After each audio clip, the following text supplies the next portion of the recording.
I'm so delighted to have you here to have this conversation about how we talk to our children about sex. And I think what's really important is to perhaps start with why we need to be having these conversations with our children. So I think the fear is there's lots of fears and there's lots of discomfort about having these conversations. And maybe we can bust some myths together. Maybe we should start with introducing you because Sure. That's you fun. are a specialist. And that's why I have you in this brilliant conversation because I so value your insight and your experience. So, do you want to talk a little bit about yourself and what you do and your background so that anybody who's watching can feel comfort in your knowledge and expertise? Yeah, for sure. So my name is Kristen Campbell, and by profession, I'm a mental health social worker, and then I have additional training in sex therapy. I'm based in New South Wales in Australia, and I'm accredited with the Society of Australian Sexologists as a clinical psychosexual therapist, or really I refer to myself as a sex and relationship therapist. So what that means is that I'm tertiary qualified in sexology, so I have a postgraduate diploma and a master's in sex therapy. And that's what I specialize in my private practice. So seeing individuals, family members, couples around navigating sexual difficulties that they might be having. And so this sort of stuff is always really fun for me because Yes. this is where we get to share information as opposed to Yeah. be at the other end of it where people are navigating really challenging problems and then are seeking help around them. Yeah. And I guess that's why it's important to have these conversations. So parents feel more empowered to know how to have conversations about sex so that they don't end up as adults having some of the challenges that you see. And I guess that's one of the reasons why we should be having those conversations. Could you tell us a bit about, yeah, why do you think it's important to talk to our kids about sex? And when should we start talking to our kids about sex? Such a good question. And I should also add to my little introduction that I'm also a parent. I'm a Yes, mother of two kids. And so whilst I have the professional education and experience in this area, I also have the lived experience with so my valuable. husband, right? And can promise you that I do not always get it right. This is tricky.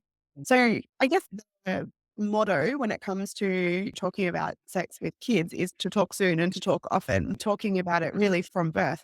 That doesn't mean talking about adult concepts of sex, but talking about bodies, body parts, private and public parts, and then matching their age and stage, their developmental stage, with information to then build on that.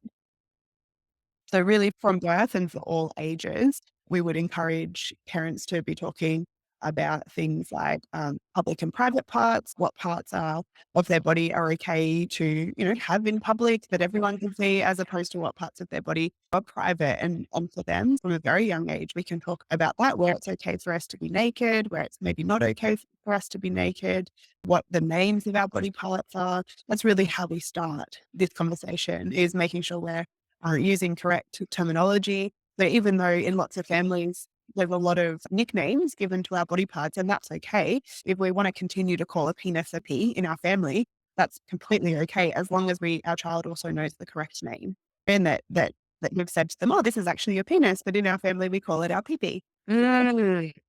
We have both ways of saying that.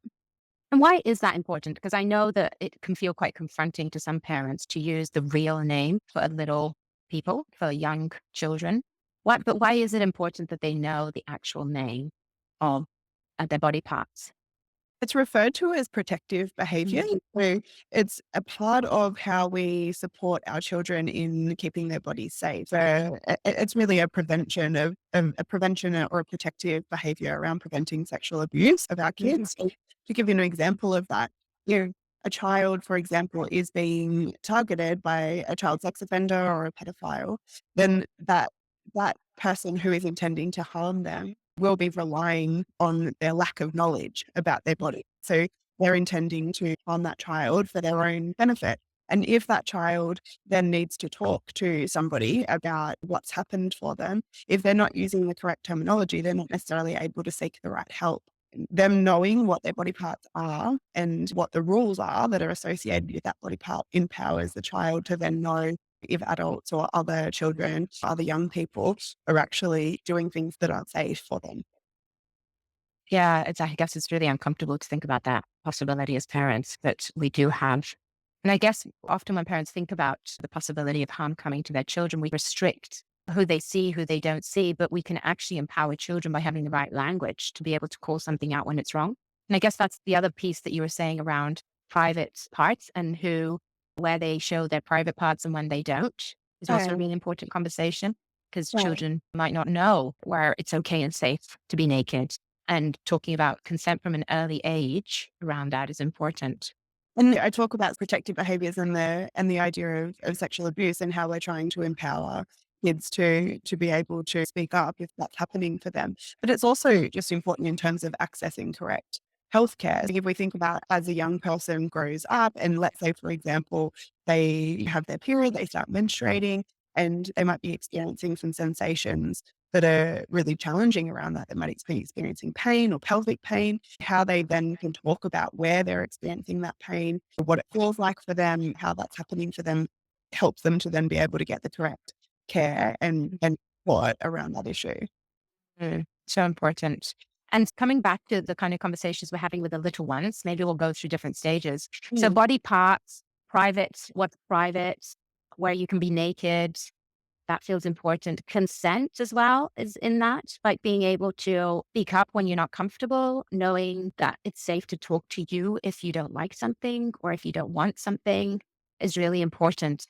Can you talk a bit about that piece around consent? Because it feels, again, a little confronting to some parents to have to talk about this. Because I think for most of us, when we think about consent, we are thinking about navigating sexual contact, right? Yeah. But actually, consent starts from as a baby, how we're navigating touch. So in our families, we might like to set up a culture where that is a two-way consensual interaction. So even as you're changing your baby's nappy, for example, you might talk to your child, even though obviously at that point in time they're not understanding, but we're setting up the culture around I'm going to check with you. So you might say to your baby, oh gosh, it looks like your nappy is a bit wet. How about we go into the change room and we'll fix that up for you? We're talking them through what we're doing to care and Mm. support.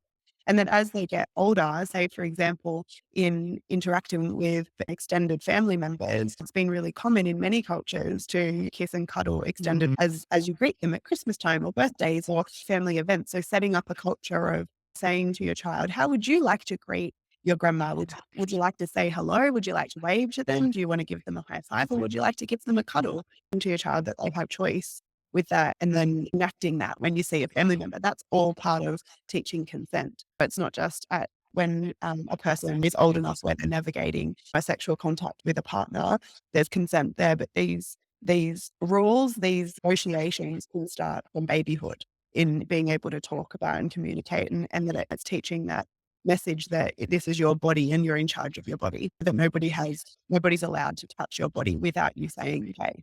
It's such an important message, isn't it? And as you're saying about the contact, the kissing and the cuddling, I come from a Spanish family. So it is a big deal not to kiss your grandparents. And it's considered really rude. But what I loved about the way you set it up is that the expectation is that you do greet, Right. but you have control over how you greet them. Whether you greet it with a high five, whether they wave. And obviously, we then have to navigate the grandparent that's not happy with your way of parenting that, like with many other things, but to give the child the choice. Like, you don't Mm, have to do this. It's not, especially, I think the message around just because an adult tells you doesn't mean you have to do it is such an important message right. that will really keep them links back safe. that links back to our protective behaviors. This is hard navigating generations and the rules that we've had over generations on how we do things.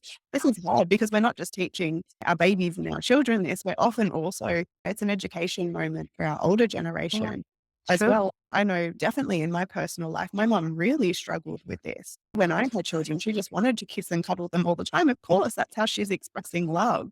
And we had many conversations about why that was important to try to change that messaging. And now, even though, yes, she still has struggled with that, the times when my children then choose to come and kiss Yeah. her feel really different to her. That is received as such a gift. And she knows that they're doing that because they really Mhm.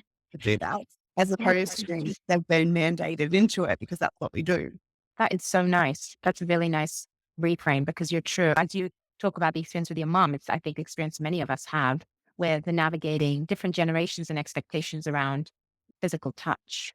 And I think it probably we can, if we talked about it in in many ways in terms of expectations that we should just listen to what our parents say, we should just do as I told, all these different nuances as to how we start to advocate for ourselves, not just around our body, really do start from when we're very little.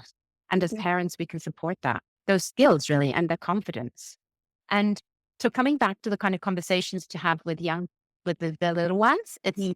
body part. What about, so we talked about it on our podcast. Young children can be very curious about their bodies and might want to touch themselves, might be exploring themselves. And I know that can be quite shocking for parents. It feels quite awkward and uncomfortable. They don't know what to do. But I know that we've talked about it before and you've said how normal it is and not to be horrified that we've got a sex addict in the making. The reality is that this is what kids do.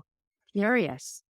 Kids learn very early on that different parts in their body can feel good to touch. It's not necessarily conscious. They say between the ages of 0 and 4, we wouldn't say that is conscious self-touch a lot of the time. It's that they've touched on a body part and it feels good, so they might touch again. But we as parents cannot, we have our adult filter on. And so we're viewing their behavior through that adult lens. And then also depending on how we were parented around this, that it's not uncommon for people who are now parents that they were parented in a way where they were told, that they shouldn't be touching themselves, get your hand out of there. It's not something that we do. So often that moment, that memory of being told that yourself is triggered when you see your own child touching, say, their genitals, that you might see them do that. It triggers that instant shame within you. And so your urge might be to reprimand them or to get them to stop, when really that's the start of this conversation around sex and sexuality that can be in a really developmentally appropriate way. If you see your 2-year-old touching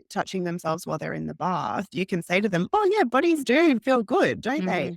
Mhm, mhm. Also important for you to know that when we want to touch our body, we do that in private. So that's something that you can do in your room, or if you'd like, and it's safe to, I can close the door while you're in the bathroom if you would like to do that. So it doesn't have to be a shock, get them to stop. That's such a teaching moment that we can affirm what they've discovered, right? They've discovered that their bodies are feeling good. And then we can also provide them some information about the appropriate places. And again, coming back to that public and private rules, we can redirect them to a private space. And it feels, because I've had conversations with clients as adults where they have memories of this, to being told that what you're doing is wrong and shame on you. And that's influenced their relationship with their body, their sexuality, how they feel about sex. So it can have far reaching consequences, what we do in these early years. Not to put, I'm a big supporter of parents and I know how complicated it is. And I want to empower parents to have the skills to be able to have these moments where a child does feel their body or touch their body and know how to navigate it with confidence and reassurance that it's okay and normal. And perhaps they have some language to use, just like you said, because it does influence Mhm. later lives, right? Their relationship with their body, it keeps going. This is the sort of planting those seeds That's around a right. healthy relationship. Yeah. And these are the starts, aren't they, of sexual development, just like our emotional development starts then, our physical development. We're continuing to grow and learn from the time that we're conceived. This is a part of sexual development. And I think a lot of the time when we think about talking with kids about sex, we think about having the talk, and it's a big moment that we have to initiate. There's a lot of build up. But a lot of the time, it's not like that. It's these moments, these very small moments where we can just give a bit of a drip feed of information. So we might see our child touching their body part and we might affirm that just in that moment. We might say, yeah, bodies do feel good, don't they? And that's okay. We don't need to expand on that, as far as we don't need to then go think that's our time to provide more information than what is needed in that moment. The message of bodies can feel good is a wonderful sex positive message. And then we also provide that additional information as far as where and when it's appropriate for us to make our bodies feel good. And so that's just a small kind of drip feed of messaging around it's okay to touch your body is an immense source of pleasure. And here's the ways that you can do that in a safe way. That's you're addressing multiple things in that moment rather than perhaps waiting until they're in their teenage years, where probably most of us are aware that sex is maybe more on their minds at that point, and then we're expecting ourselves then throw all the information at them at a time where developmentally we're probably less influential to them.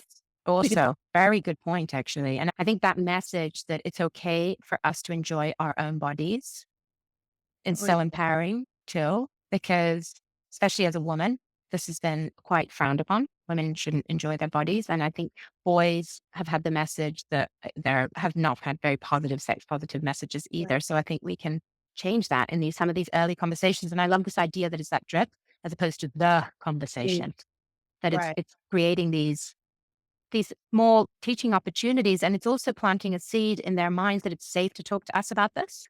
Right. That's right. Should they have questions later on, that they know they're not going to have a judgmental response, that we're with them, we're open to it, and we're here if they need us. I think that's really important too.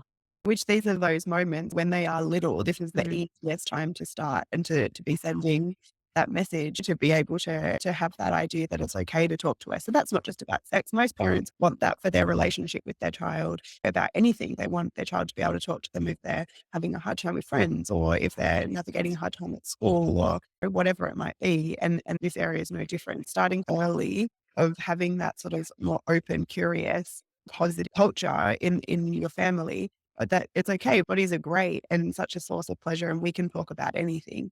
As they grow, they're more likely to have more questions Mhm.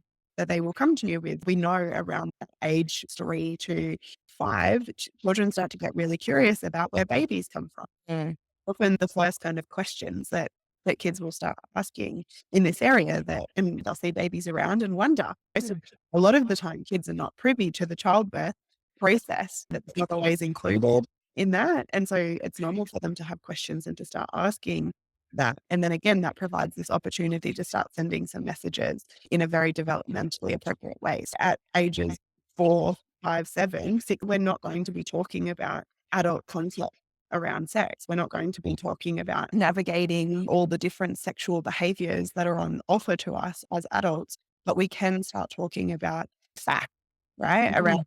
how a baby's made. We might start talking about a sperm and an egg and all the different ways that they can come together. That might be between a man and a woman who might be in a relationship, or it could be in a lab with a doctor. Where Mhm.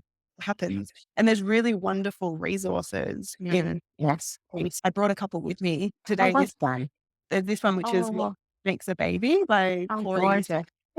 And this one is a really generic, it doesn't go into conversation about penises and vulvas and vaginas or anything like that. It does talk about all the different ways that baby, That's great. but in a very inclusive way. And then it can increase from there. That would be a really appropriate book for a younger Mhm. child, maybe under 9. And then there's books like Melissa Kang and Uni Stein's book. This is the Oh, yeah. Welcome to Sex book. And this one is really designed for ages, 11 and 12 and up. And basically is like a Bible of anything you can imagine around sex, including the more detailed descriptions of sexual behaviors and navigating and negotiating in sexual And behavior. then is that second book for kids to read or for parents to read and talk to kids? For kids to read. Both. Yeah, it can be both. So it can be for kids to read on their own, and can also be for parents to be That's able to brilliant. read with kids, but definitely in that more adolescent period of time, because it's quite specific around information that the young people need to be knowing about and usually want to know about. And want to know about and might feel quite awkward. I have a 8-year-old, and we went through the conversation about how babies get into your belly. Mhm. And we talked about the ovum and everything. And now, more recently, she said, but how does it get in there? And we were having I can't remember what, at the table. And my 11-year-old said, I don't want to hear this conversation. I've heard it too many times. And he got up and left. But it's true, it's the stages, right? But it's this ongoing evolution about the conversation, and you have different, Right. and then when we do move into the early teenage stage, that's when we want to be having more conversations around the act of sex, all the different ways that we can have sex so that they know what sex can be. Like it's not just intercourse. We can have oral, we can have anal, we can have sex with ourselves. I think being able to talk to teens about all of this empowers them to know what is happening, but it can be incredibly awkward. Some parents find it incredibly. That triggers our own relationship with sex, our own shame that we might be holding around sex, depending on where we're up to in our Mm. development, right? And for most of us, if we were lucky at school, we were given sort of the birds and the bees talk. We were spoken to about puberty, pregnancy, STIs, and that preventing pregnancies, right? We were given quite a sex negative education on sex. And that's what we're then carrying into. And depending on then our interest or our experience, we may or may not have sought out more information than that and be sitting with a different place. So we all have our own values, attitudes, beliefs, behaviors around sex. And when our kids start to talk to us about this, maybe they do ask the question, maybe they don't, right? Because Mm, kids will come to you and ask you questions, but it doesn't mean they're not curious about this, that they will usually be exposed to ideas around sex through their peers, through the internet, through social media, through other media that they might be consuming. We do know they will be exposed to information which triggers curiosity for a lot of young people. And then what they do with that curiosity is usually it's educating themselves through the internet or through their peers, which isn't always where it's so helpful. We usually talk about pornography in this space because we know now that the average age of exposure to pornography is at age 8, which is so young. It's so young for kids to then be seeing that kind of imagery and videos. And what we know is that this then becomes, particularly for boys. So we do know research tells us that girls will usually receive some kind of information about their bodies, often from their mums. They might receive information about how their body might change or their period, things like that. However, we know that boys often miss out and then will be more likely to seek information about sex through the internet and through their peers, which then we're risking that information that they're going to be exposed to because we know a lot of the time if they are using pornography, that is not an accurate sex education. They're not usually coming away with messages that are healthy or helpful. And so as parents, we'll have such an important role in being able to intervene and offer the information that we want them to have, right? Rather than just leaving it up to them to seek it out in their own way. So this is really the benefit of being able to talk, to be able to get through that awkwardness that triggers your own embarrassment and shame, and be able to offer that to our kids so that they have other information than the information that they're likely to access through the internet. I think what I would find really helpful, maybe other parents, is to think about the different topics we should be touching on as we work through early adolescence and adolescence. And I definitely want to touch on porn because it's not about if they'll see it, it's about when. And Mhm. so we need to give them information on how to navigate it.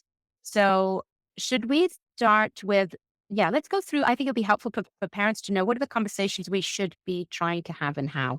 So first of all is not leaving it to your child to initiate the conversation Mm, yeah. because they're unlikely to. They're most likely to see pornographic imagery or videos through like their social media and also Mm, through peers sharing it with them. Sometimes in the comments in YouTube, there'll be links to pornography or through Instagram, Facebook, things like that, even through things like Roblox, online platforms, online games. And then the other way that they are often exposed is through their peers showing them. So say, for example, on devices, they might then show them images that they're so we don't we know that the early age of 8 now, and so we want to starting to get ahead of that conversation. So maybe around that kind of age of 7 to 8, letting them know that they may come across pictures of adults who are naked, who might be touching each other, and here are some things that they need to know about that. Even saying, "Look, I know this might not have happened yet, but I want you to be aware as you start to learn more about computers and the internet, you start to spend some more time maybe at your friends' houses, that you see things that can make you feel really uncomfortable." You can let them know that there is a thing called pornography, which is images and videos of adults who are naked and who are touching each other in sexual ways. And they need to know that this material is meant for adults. It's not actually meant for children and young people. And that if they see it, it might make them feel uncomfortable. It might also make them feel curious. And that a lot of the time, these videos and images, they look like they're real things, but they're actually just the same as if we were watching a movie on TV mm, or a cartoon on TV, but it's something that's been created by somebody else. It's not necessarily a real movie or video that you're seeing. And so we're just giving them some of those messages that they might see this, it might make them feel uncomfortable. They need to know that it's for adults. They need to know that what they're seeing has been created, that it's not actually a real or realistic depiction of sex, and that if they do see this and would like to talk about it, that you're available to talk about it. mm. Mhm. And should we encourage, because yes, absolutely. All of those pieces are really important and to start young because they can have access to it so early on. Should we also be telling them as much as possible to stay away from it? Right. Because, it can be quite violent and quite unpleasant, but we know that we have an issue with teenage boys getting quite into porn, and it has terrible effects on their sexual lives. So do you think it's important to start to tell young boys to stay away? I think it's having that message that it's designed for adults, right? It depends on each family on what approach that you would like to take, whether you want to take the complete abstinence Yeah. approach or if we want to take the harm minimization approach. So, for Yeah. example, from probably a younger age, maybe sending that message of that's not something I actually want you to be watching. So, Yeah. if you see something like that, I'm really trusting you that you're going to turn it off and you're going to let me know that you've seen it. So that might be a really appropriate conversation with an 8 or a 9-year-old. If Yeah. they're consuming, media on their own without supervision. So if they are watching YouTube and not in the family living room, Yeah. say for an older child, like a 15, 16-year-old child, we're probably likely to take a different approach, more of a harm minimization approach, saying to them it's really normal that you would Yeah. want to look at this, that it can feel really exciting and arousing to look at. And I suppose what I would like you to know about that is that I would like you to be mindful of what material you're watching. And it depends on every family. I know some parents who will then pay for a subscription to more of our ethical Um, yeah. sites for their adolescent child so that they do Wow. have access to higher quality pornography. Wow. Yeah, Yeah.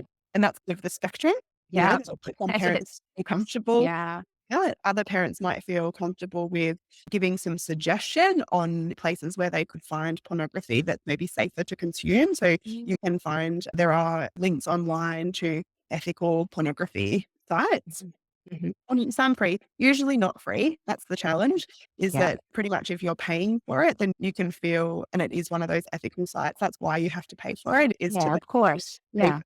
pay for the quality, as opposed to our free sites, which are much more likely to be exploitative Yeah. and unhelpful. So you might then provide a list of links to some of those sites. And if that child has an income, they may then choose to use some Mhm. of their income on those sites. We might still take that abstinence approach of saying something like, it's not something that I see as helpful for you. And I would like you to practice using other types of stimulation if you're wanting to masturbate, for example. Mm. Gosh, it just shows that this is the comfort zone that you've got to, as a parent, know where you're comfortable Right. and also know your kids. I guess this is why we need to be having conversations from such a young age because you have to know your child. Some children, young people will have more sexual needs than Right. others, right? And how do you navigate that even when it feels uncomfortable, but Right. accepting that they've come across porn and that if you put it underground, then they're more likely to use it in Right. more harmful ways. But it really points to these conversations that we need to be having and getting Right. comfortable having. And particularly, I think around masturbation, I think that many adults, particularly adults who are sexually active, maybe in longer term relationships, they might have a degree of comfort around talking about partnered sexual activities, but that degree of comfort might not be there when we're talking about self touch and masturbation, that there's still such a taboo and a stigma around masturbation. This is where I suppose there's a call out to for parents to be able to do exploration around this of accessing resources to question their own values and judgments and beliefs around things like masturbation, because we know certainly in sex therapy, we are big advocates for masturbation, that this is something that we actively encourage, that we see as really the starting place for healthy partnered sexual activity. As a sex therapist, I would definitely be encouraging a healthy relationship with masturbation. We also know for particularly young boys, they will discover masturbation typically in their kind of early teenage years, typically not for everyone. Sometimes it's earlier, sometimes it's later, but they then also discover it as a very effective emotional regulator, Mm.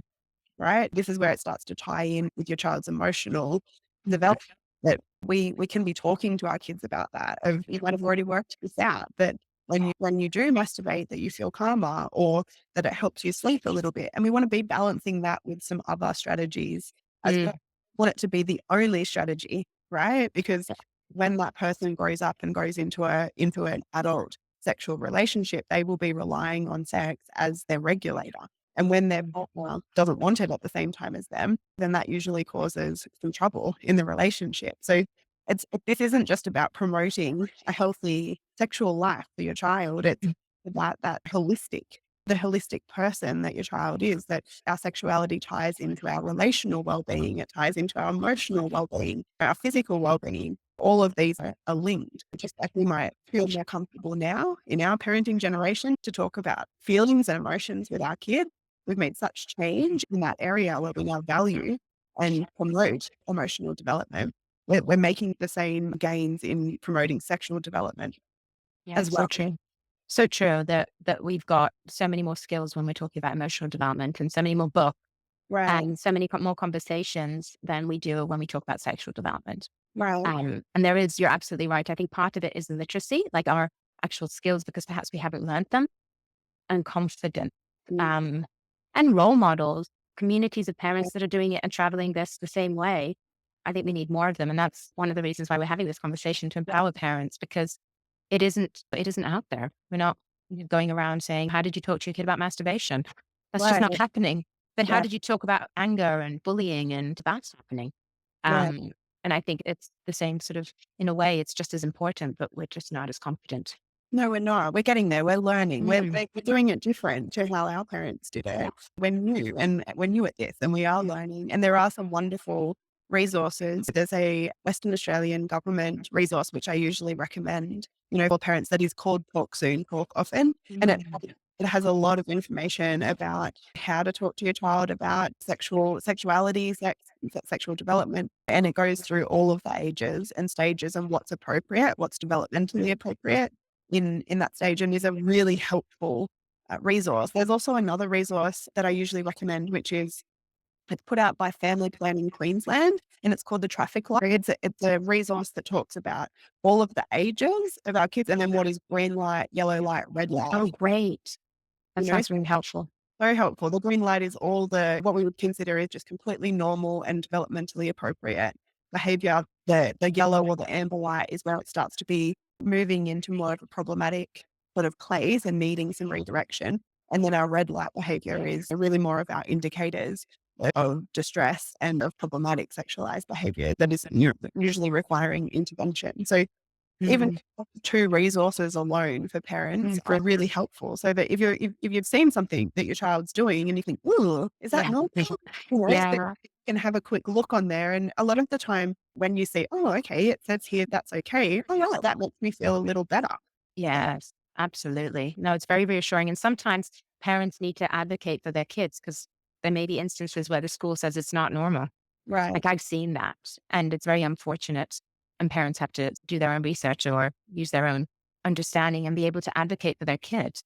right, Um, and so coming back to the masturbation, because that's, I think, a really important one, and often, like you said, much harder to talk about than partnered sex. right. And as you were describing especially with boys, I think it's talked about more with boys than with girls. I think Mm, girls is a real area of need, but with boys, it can become such a source of self-regulation.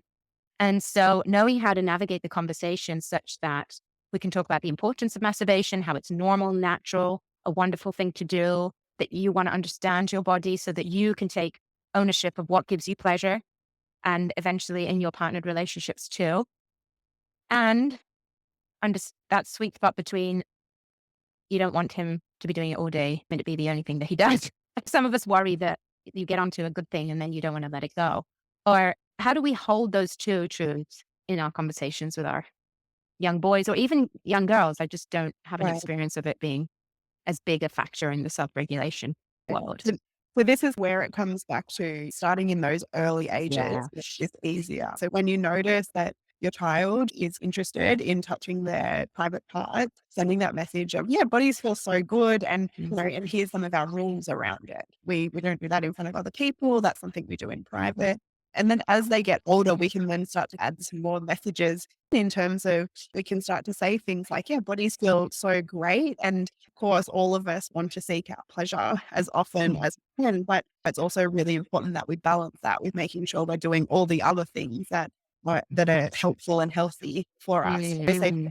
for you might give an analogy of donuts are really delicious and all nights for breakfast, lunch, and dinner. But if I do that, then I'm not actually going to feel very well. And so, masturbation, touching our bodies, feels really good.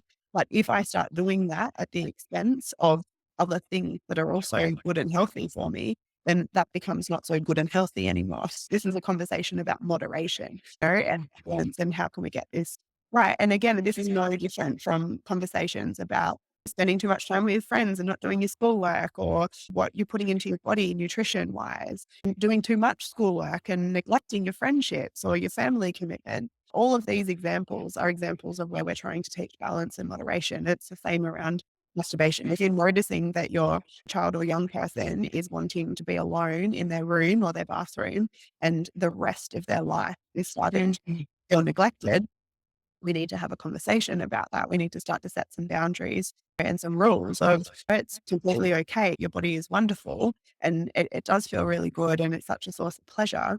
But I'm noticing that you're not getting out as often, or I'm noticing you're not spending as much time with your friends as you used to. How can I help you to be able to balance that out a bit better? That's brilliant. And is it important to be having these conversations with both parents if you have two-parent family? Ideally. Yeah. Ide Again, we know that heterosexual family mums are more likely to be having these Yeah.